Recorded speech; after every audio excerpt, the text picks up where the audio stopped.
নমস্কার বন্ধুরা। আজকে রবিবারে সকালে বরমাসে হঠাৎ বলল আজকে একটু দই কাতলা খাওয়াবে, তাহলে বাজার থেকে একটু কাতলা মাছ নিয়ে আসি। আর বলার সাথে সাথে উনি চলে গেলেন কাতলা মাছ আনতে। কাতলা মাছগুলো ভালো করে পরিষ্কার করে তার মধ্যে একটু লেবুর রস আর গোলমরিচের গুঁড়ো আর একটু হলুদ আর একটু সামান্য নুন মাখিয়ে রেখে দিয়েছিলাম, যাতে মাছটা একটু নরম থাকে। এরপর চিংড়ি মাছগুলো যে পাশে দেখছি ওটা রাত্রের আইটেম, ওটা দিনের বেলার না। আর এটার মশলার জন্য লাগবে কাজু আর দইয়ের পেস্ট। দইটা পেস্ট করে নিলে সেটা দইটা ফাটে না। আর দ্বিতীয়ত লাগবে কাঁচা লঙ্কা, পেঁয়াজ আর রসুনের পেস্ট। আমি কড়াইতে প্রথমে সাদা তেল দিয়ে দিলাম এবং মাছগুলোকে ভেজে তুলে রেখে দিয়েছিলাম।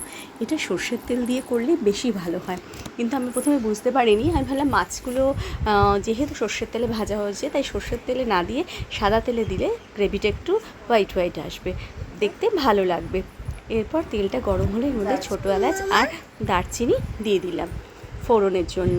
এবার যে পেস্টটা করে রেখেছিলাম সেই পেস্টটা দিয়ে কিছুক্ষণ ধরে এটাকে নাড়াতে হবে, যাতে এটার থেকে একটু তেল ছেড়ে আসে, না হলে কাঁচা মশলার গন্ধ করতে পারে। এবার আপনারা প্রয়োজন মতো এর মধ্যে চিনি দিতেও পারেন, নাও দিতে পারেন, সেটা আপনাদের ইচ্ছা। আর নুনটা প্রয়োজন মতো অ্যাড করবেন, কারণ আমি একটু মশলা করার সময় এর মধ্যে সামান্য নুন দিয়ে মশলা করি, যাতে জিনিসটা ভালো হয় খেতে। এবার কিছুক্ষণ পর নাড়াচাড়া করার পর আমি এর মধ্যে দই আর কাজুর পেস্টটা দিয়েছিলাম। দই আর কাজুর পেস্টটা দিয়ে নাড়াতে হবে, নইলে লেগে গেলে পরে এটা ভালো লাগবে না, আর একটু ড্রাই ভাবও চলে আসবে।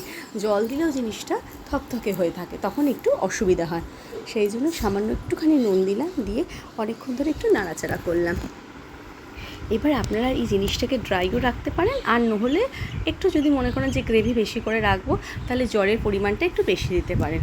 জলটা ঠান্ডা জল ডাইরেক্ট না ঢেলে আমার মনে হয় গরম জলে কোনো জিনিস রান্নার সময় দিলে পরে সেই জিনিসটা টেস্টটা একটু বেশি হয় আর ভালো লাগে। ঠান্ডা দিলে পরে জিনিসটা শুকিয়ে যাওয়ার প্রবণতাটা একটু বেশি থাকে। সেই জন্য হালকা জল আমি গরম আগে থেকেই করে রেখে দিয়েছিলাম এতে অ্যাড করার জন্য। যখন মশলাটা শুকিয়ে আসছে আর তেল একটু একটু করে ছেড়ে আসছে, যেহেতু দই আছে এতে, সেই জন্য তেলের ব্যবহারটা একটু কম পরিমাণেই করা দরকার। আমার কর্তামশাই এসে তাড়াতাড়ি রান্না হবে বলে একটু গ্যাসটা বাড়িয়ে দিয়ে চলে গেল। এরপর আমি হালকা ঈষদুষ্ণ যে জলটা ছিল সেটা আমি ঢেলে দিলাম। আর প্রয়োজন মতো আপনারা কাঁচা লঙ্কাও দিতেও পারেন, নাও দিতে পারেন। যদি পেস্টের সময় বেশি ঝাল না করতে চান, পরে দিতে চান, কাঁচা মরিচ দিয়ে খাবেন, তো পরে এটা আপনি অ্যাড করলাম। আমি সেই জন্য 3-4টে দিলাম, আমার বাড়িতে কেউ ঝাল পছন্দ করে না।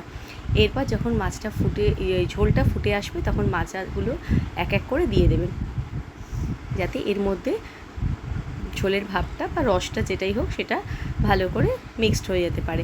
নামানোর আগে গোলমরিচের গুঁড়ো দেবেন, সেটাও আপনার পরিমাণে দেবো, কারণ গোলমরিচের গুঁড়ো একটু ঝাল থাকে।